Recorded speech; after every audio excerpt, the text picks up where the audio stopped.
This week, we travel into a tome that takes us into the dark and gothic world of the 41st Millennium in Dark Heresy.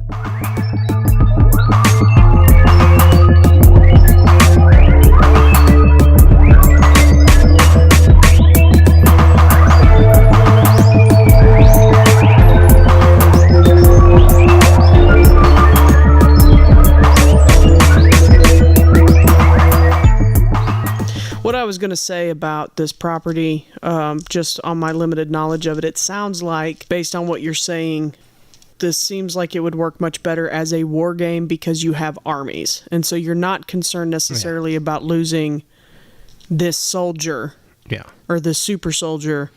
You have an entire army that you're sending in to deal with things. Warhammer 40K works well that way. Now, there are other games where you actually play as those soldiers. There's that opportunity. This game is about the inquisitors and their agents that work behind the scenes to take out singular threats. Right.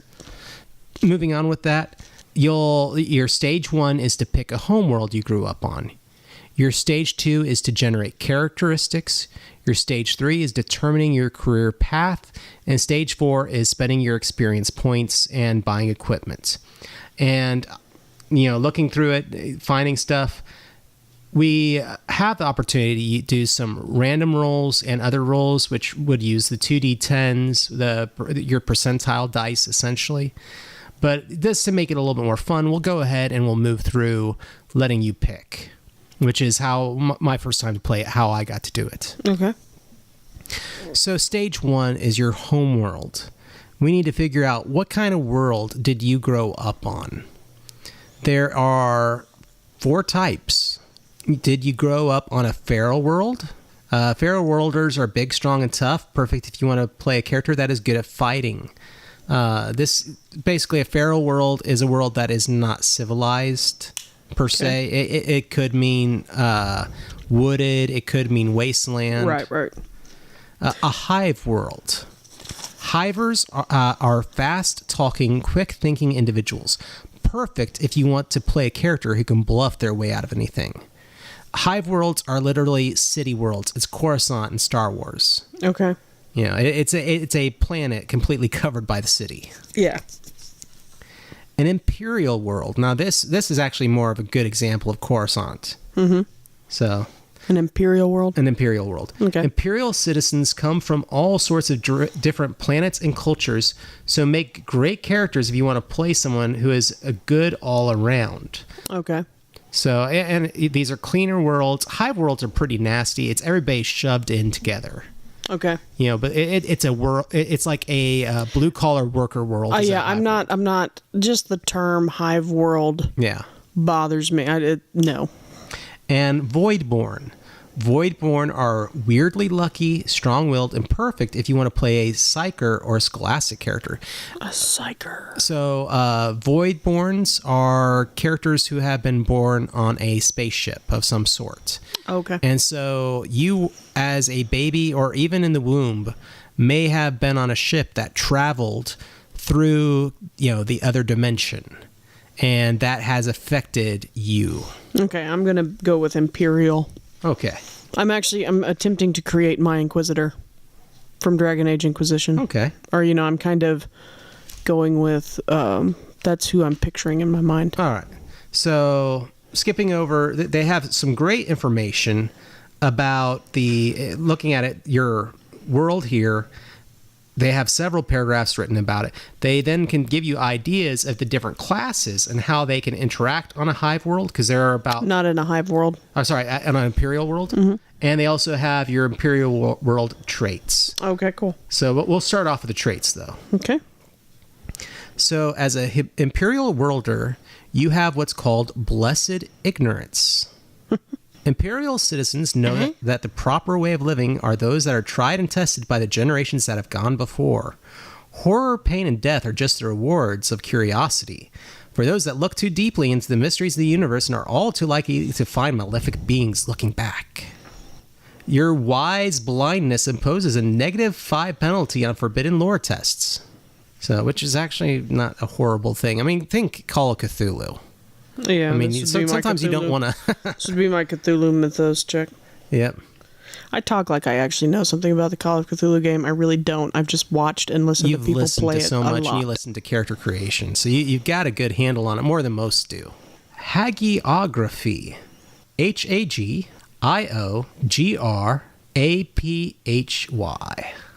So hagiography.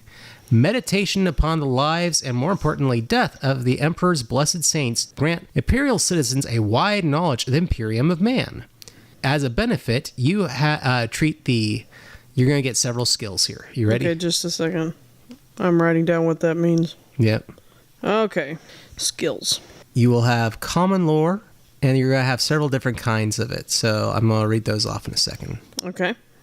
There's Imperial Creed, Imperium, and War. Okay. You also will get liturgical familiarity. So, surrounded as they are by folk of faith, Imperial citizens are accustomed to the preaching of the ecclesiarchy. Your character, you get literacy and the ability to speak the language High Gothic. And your last world kind of trait is superior origins. Imperium citizens know that all of the worlds in the Imperium, theirs is, in fact, the most beloved of the Emperor. Mm-hmm. So you increase your willpower by 3, which is, again, a very good thing to have. Right. Alrighty. Looking at classes really quickly. Because that's going to be pretty much where we're going next. That's fine. So characters from Imperial worlds can take any of the following career paths. There are adepts, arbitrators, assassins, clerics, guardsmen, imperial psyker, scum, and tech priest. I'm assuming the psychers are the psychological, or the ones with the psychic powers. Yeah. Psychers from Imperial worlds are sanctioned by the Throne of Terra. You know, what Earth has been renamed in this universe. It's always Terra. It's either Terra or Avalon. I swear that is every human homeworld ever. Or it's like the origin world. Yep. Thereby gaining some measure of respectability and acceptance. Most are servants of the imperial institution, camouflaged behind scholastic-seeming titles and almost ecclesiarchal robes. I'm going to go with Assassin. Assassin. That's one of my favorite classes. Assassin. I've always played Assassin in this universe. But imperial assassins are often members of a minor death cult, which... Let's just touch on that really quickly. An imperial death cult. A minor death cult. Minor death cult. Is it like for a minor death, or is it like a small death cult? Or do I just worship tiny deaths? Like, I cut my finger and I bled out. Well, it's one of those things where, again, because the emperor is that which does not die.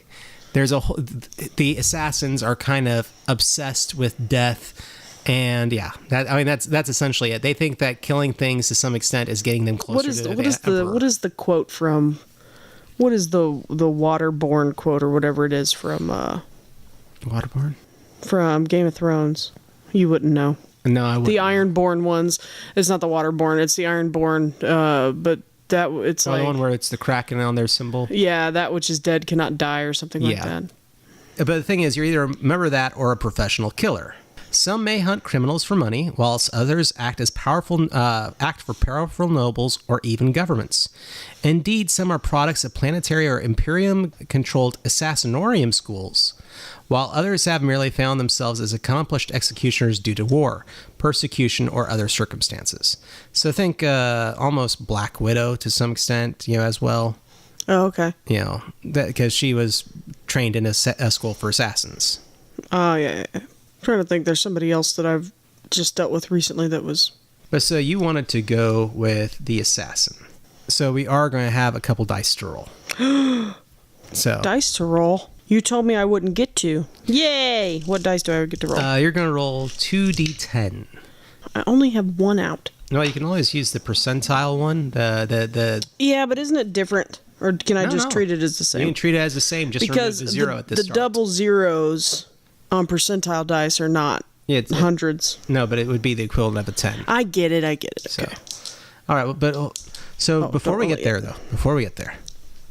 you are an Imperial character, which means your starting stat for all these stats is going to be 20. Oh. So I'm going to read off the stat types. You ready? Mm-hmm. Do you want me to do the abbreviation, or do you want me to? Do you want to actually write it all out? Well, you say it, and I will determine what I need to write down. So Don't some of them tell are me what I can't write. Okay. There's weapon skill. Weapon. Ballistic skill. Strength. Toughness. Agility. Intelligence. Mm-hmm. Perception. Okay. Willpower. And fellowship. And you are going to get to roll 2d10 and add those, for each roll, so 2d10, and add that to the 20 per skill. So I get to roll it a lot, Mister. I don't get to roll dice this time. I had forgotten about this. I've only played this game once or twice, and I actually got to run a game of this over at the Fat Ogre. Ooh, and the zeros are still tens? The zeros would be a 10, yes, I believe so. So that is 13.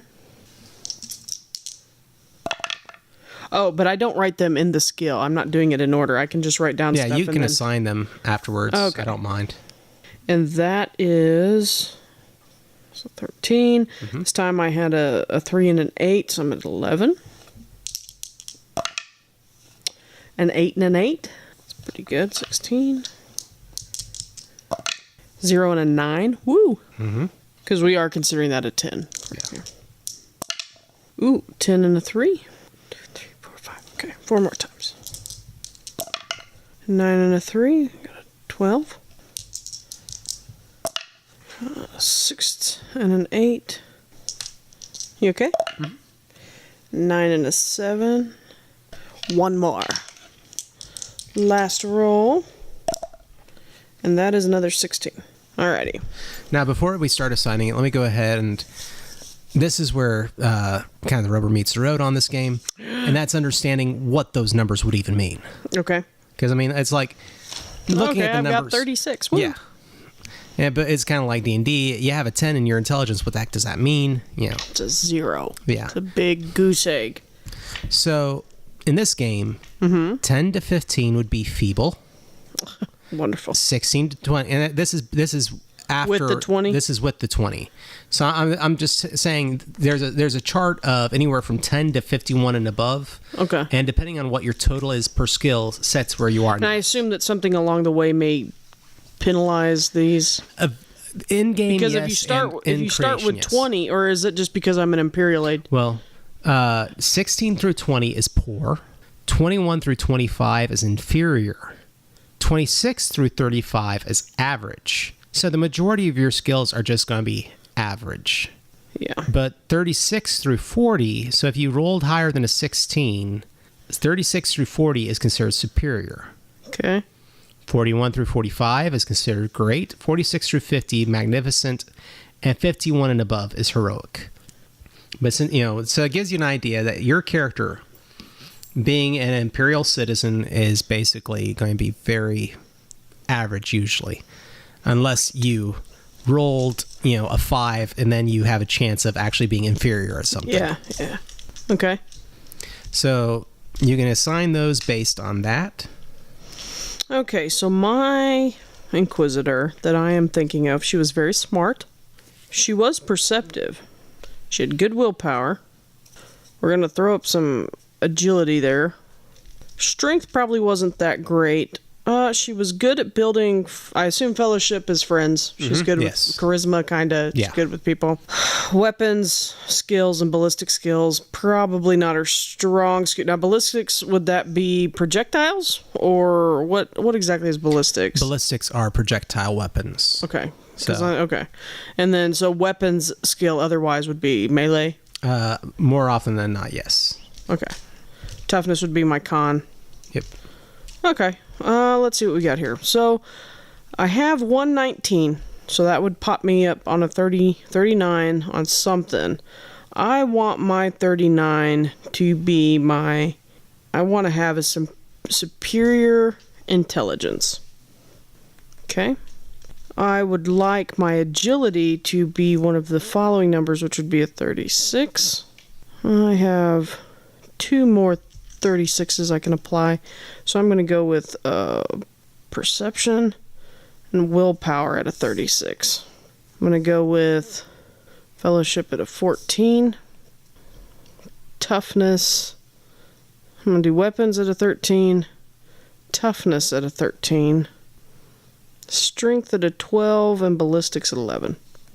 Well, okay, math, Roxanne. 33, 31, 32, 33, 34. Okay, so I am at weapons, the 33 average, ballistics 31 average.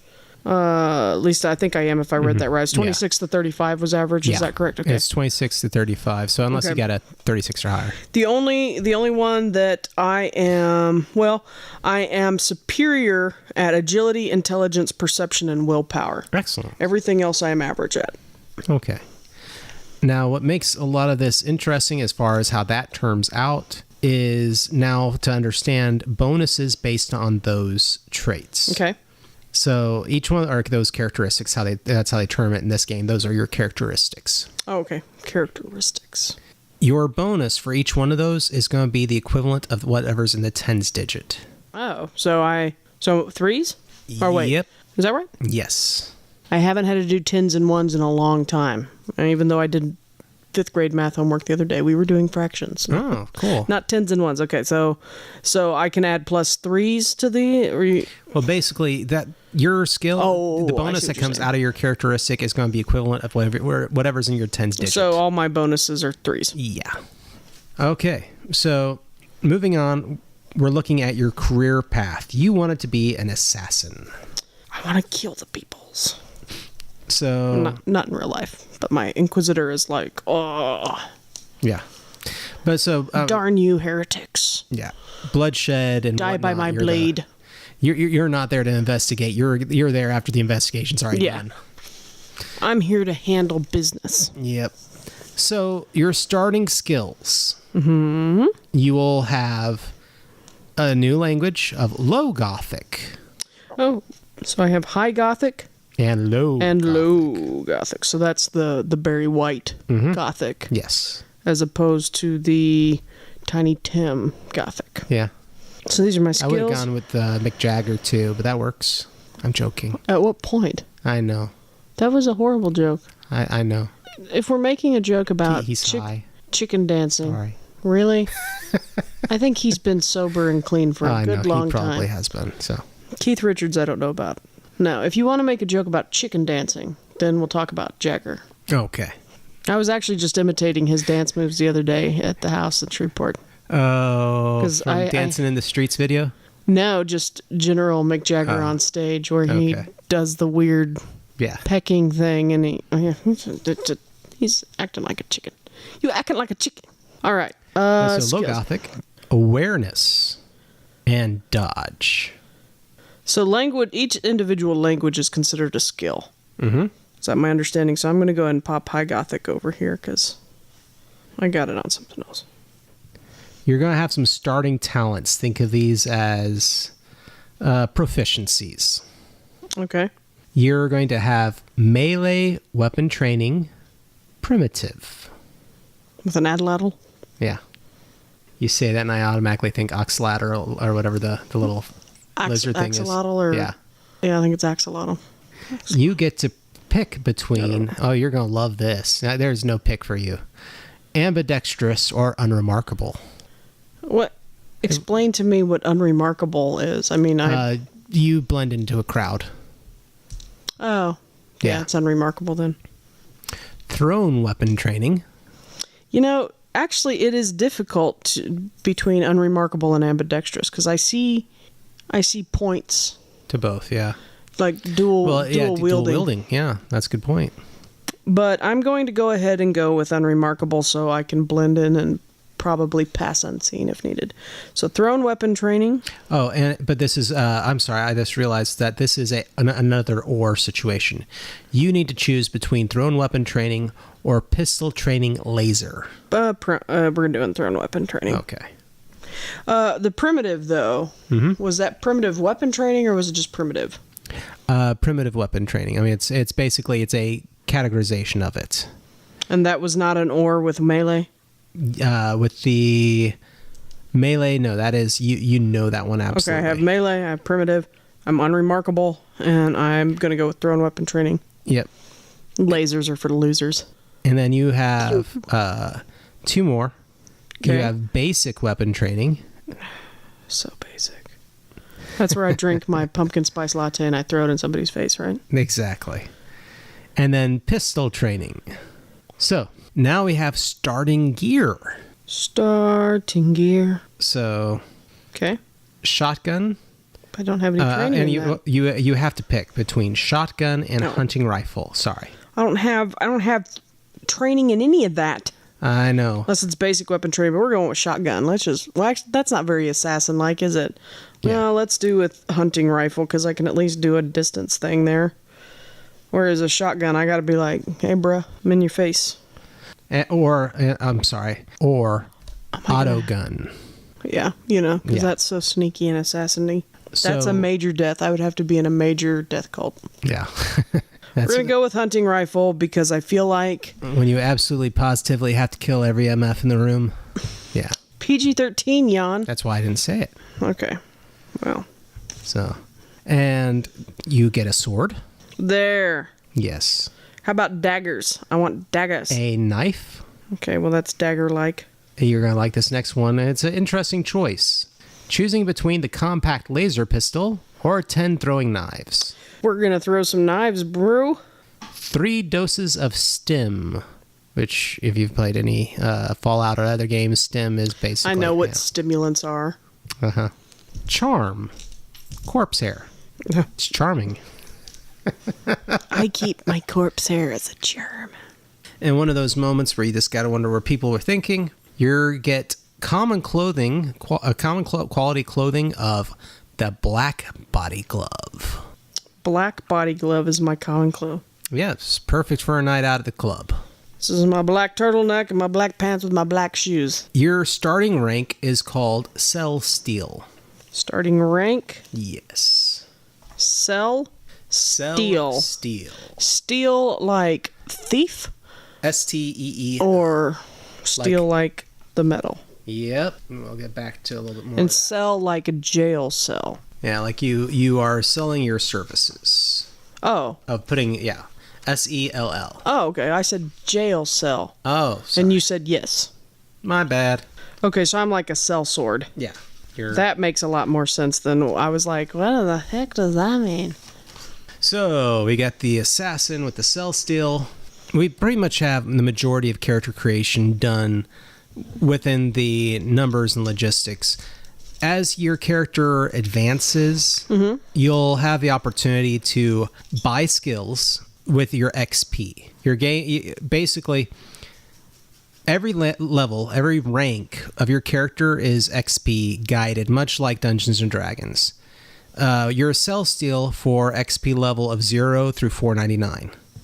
Okay. At 500, you can become a Shadesman. At 1,000, you can become a Nighthawk. At 2,000, a Secluse.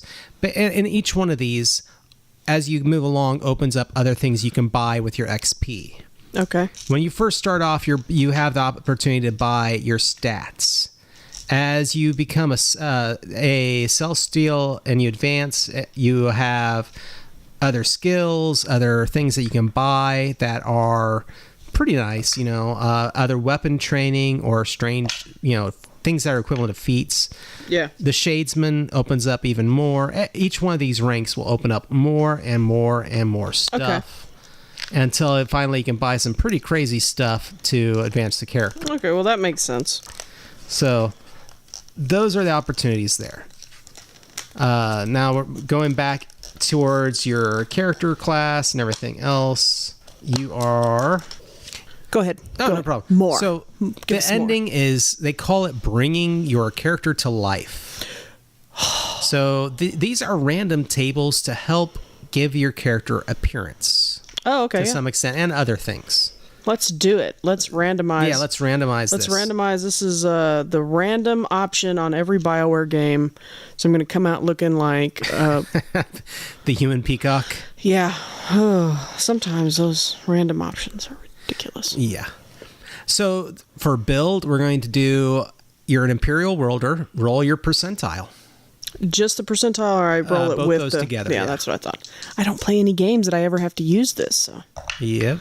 So that is a 69. So as a 69, you are fit. Fit. Your build is fit. Duh. Now we move on to... Art imitates life. Yeah. Age, Imperial worlder. Percentile? Yep. That is a 75. You are mature. If you want to, you can roll a 1d10 to specify your age. 4. You are 34 years old.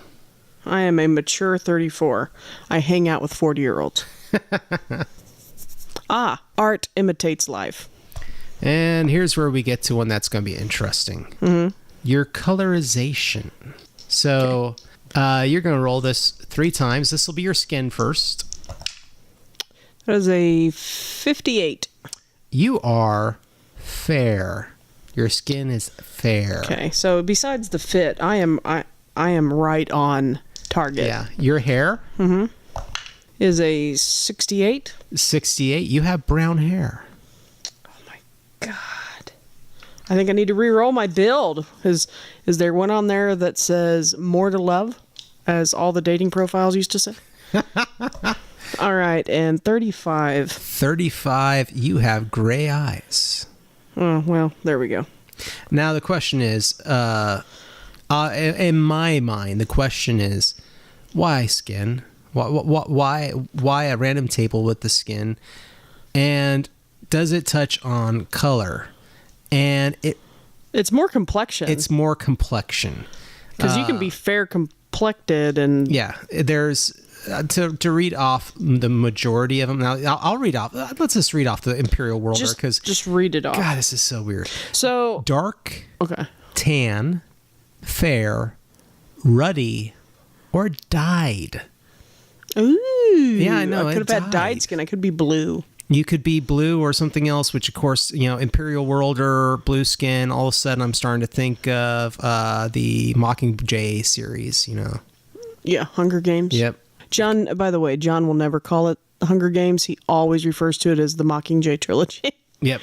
It's I don't know what hangs him up on that, but I think it's my book set that I have of it. It actually says that on the box. I might be wrong, but I think it does. well, one of them is called Mockingjay. But I think the box itself says Mockingjay on it, which is why I say that. Okay. So I might be wrong. Well, I'm not saying it doesn't. I just think it's probably on the side where the Mockingjay book is, and then on the other maybe. side it probably says Hunger Games. But I digress. Yeah. So Imperial World quirks. Let's get that percentile rolling. Is there one on there for counts teeth every morning? Because that used to be a personal quirk of mine. Oh, wow. I used to have dreams when I was a kid that I'd lose my teeth in my sleep. Okay, that is a 43. You have an Aquila tattoo. Okay, what is an Aquila? I believe Am I that's stupid? the... what is that? I believe that is the phoenix that... Is it a bird? It's the bird with the shield that was, it was heavily tied to Roman... I think... I might be wrong. Let me look it up. Aquila is the Latin and Romance languages word for eagle. Yeah.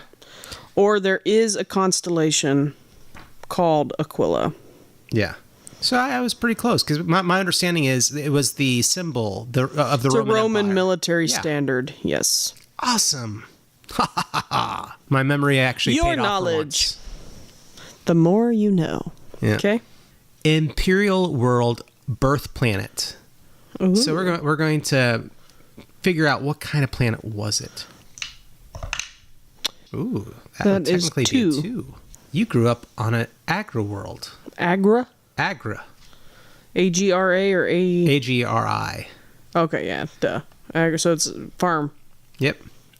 You were born on a world devoted Farm. to producing food. Perhaps your home world supported a nearby hive world, or the imperial tithe inexplicably demanded it. Your people likely seek excitement and exotic to vary the dull routine of the farm. It reminds me. See, I'm thinking. See, okay. If you guys have not, if you listeners have not yet discovered, I have to make a correlation to something that I know to wrap my head around things, and my brain immediately went to that scene. I believe in season 3 maybe of Battlestar Galactica, where you find out that Gaius Baltar, for all of his ponciness in the show up to that point, you find out he's actually, I believe, from Geminon, which is the agricultural farm planet, and he uses his native accent in it, and because they are very much considered the poor folk, and they just supply without them, the entire colonies would have failed. Interesting. I actually had no idea about that. They are often, all the Geminons are always, I believe it's Geminons, are looked at very, very poorly by the other colonies because they're just farm folk and they're uneducated. Interesting. So anyway. Well, that's kind of cool. I literally had no idea. Okay, so a final one. And this is a divination. So it's exactly what it sounds leaves. like. Yeah. Many folk look to Imperial Tarot as an instrument of the Emperor's divine guidance. So a 40 plus a 10 is 50, correct? 40 plus a 10 is 50. Just making sure it wasn't 40. Okay. Wow, you're going to love this. So your reading, your Imperial divination was violence solves everything. And this will give your character a bonus of increasing their weapon skill by +3. Wow. Yeah, that's pretty nice. That is perfect for an assassin there. So +3, so that takes me up to superior on my weapon skill. Yeah. So, I mean, I know you know very little about the system and the game as far as it goes. And again, like I've said, this is not the common core kind of game that you would normally want to seek out. But, as a person completely blindly coming into this system and or even this universe, what are your thoughts? It's really not that bad. I think I could have fun with this. It's just a matter of as far as the character creation goes and what little bit I'm gaining from knowledge I'm gaining from this, it actually sounds pretty interesting. I'd probably enjoy playing a game of it. It depends on the story. Mm-hmm. And I can already tell that I would probably want my character to flip at some point and realize that the God Emperor is, a jerk face or something. But if he really is, it sounds like any society where you have a demographic that essentially, or a portion of the population that is deemed you're either in servitude to me or I essentially kill you and take your power. Yeah. That is, I don't like that. It's the common thought of any empire or imperial thing as far as like the American terminology goes. That's where our brain, I think, automatically drifts. All emperors are bad. Yeah.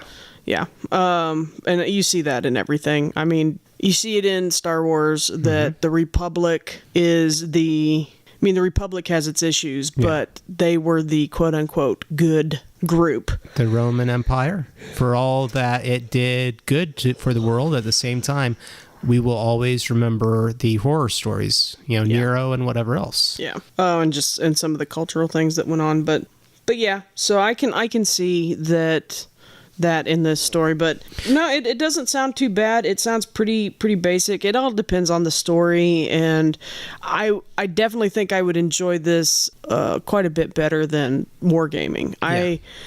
I will say right now, we may talk about war games at some point, but I do not like army-based miniature war games. That interests me so little. We have so many friends that are into it, and I think it's really cool that they are. Yeah, and the figures are fun to paint. I don't hate it. Yeah. It's just, as far as something that I want to do, I'm probably never going to get into Infinity or Warhammer 40K or War Machine. Is that the other one? There's War Machine, which has its Hordes side thing. You have the Flames of War. Now, I have gotten into some extent 2 games that are wargaming, but I don't really consider them such because I don't use the figures for that. And that is Battletech and Robotech, because those are actually played similarly, but they're not as mega huge as... Right. You're not moving armies. You're often more moving like 5 mechs. Yeah. When I go to a game shop and I see a bunch of guys playing Warhammer or something, I usually just give them their space. Yeah. because they need a lot of space to play those games. They're moving around the tables. They've got tons of minis out, big, expansive, and maps and terrain. So much. And see, that's another thing. I have a problem with anything that requires me to, aside from dice, I don't like having to feel, or I don't like feeling like, oh, I need to go out and get more. Yeah. And I'm like that with video games. My nephew was into Skylanders, and anything that is it's a cash cow for the company, but it is just a drain on your financial resources. I don't play a lot of card games either, trading card games. Well, it's kind of like, Battletech was a tabletop war game, but they put out cardboard figures, and you could buy a whole box of all of them that you wanted. Yeah, like Pathfinder pawns. You didn't need to spend all that money. And that's fine. But that's why I would probably play this a lot faster than I would ever play Warhammer 40K and any other variation. Yeah. Now, I know that we also have Warhammer Fantasy Roleplay, the first edition. Yes, we do, which is a completely different system. On the list to play. Yeah. Or on the list to talk about on Tome Travelers at some point. But yeah. So I would play this. This doesn't sound too far off from other Inquisition type game, like Dragon Age Inquisition, anything where you're going, and even to some degree, some of the other Dragon Age games were very similar. So Dark Heresy, it has some interesting mechanics. Now, I will say that it is based largely around combat. I mean, you look at the material that it is, it's pulling you into. Well, just looking at my traits and stuff, everything is combat based. There's not a whole lot besides the unremarkable. You need a good GM to run it, but this gives us a good idea of how character creation goes, and it is interesting. I do think it's it's just one of those things that right now I do not think this game would be as popular because there is kind of a backlash against the grim dark. Things don't need to be always so gothy. It depends on who you're playing with. Yeah, because there are some people that really enjoy the dark, gothic. Yeah. Style things. If there wasn't, Vampire the Masquerade would not be continuing to be such a system that enamors people. So, but the character creation was good. I feel like I was able to create a fairly good character based on the character concept that I had, which was my Inquisitor off of Dragon Age Inquisition. I think overall it was a pretty simple character creation. Yeah. Nothing about it seemed long and drawn out. The parts that I almost always hate with character creation is gear buying. I hate it. I don't like shopping as a real person. I do not like shopping in a fantasy game. The most boring sessions I've ever sat at or watched or listened to are when they want to go to shops and they want to haggle with fictional... And so, with fictional shop owners, I hate that stuff. It's just it bores me to death. So this was very basic. Is like, here's your starting gear. It's what I like about 7th Sea. It's what I like about a lot of these different systems now, where you have gear. If you have a reason for why you have it, you have it. Yeah. If you give the GM a decent reason for why you're carrying that, whatever it is, you've got it. You don't have to sit here and nickel and dime and keep a ledger of what you're spending. Yeah. So I like that. Now, I don't know if we just didn't get into that with this, but the fact that I have starting gear, I look at what I wrote down. I have everything I need to start a game. Yeah. People like to really deck out their characters, and I understand that that's appealing to some people because part of their escape into the game world is, this is all the cool crap I have. Whereas for me, I'm just like, let me have cool stuff as needed, or I don't. It comes down to the style, I think, of the gameplay. Yeah. If you're playing a cinematic style game or, reading a book, the only time people go shopping largely is when they need something specific. They meet a interesting character who is the shop owner. that shop owner has something that is specific to the quest or something, usually they have to do a fetch quest for the shop owner to get what they want. Yeah, I could rant on that, and I don't know if this is the right time to do that. It's not. But anyhow, that's Dark Heresy, guys.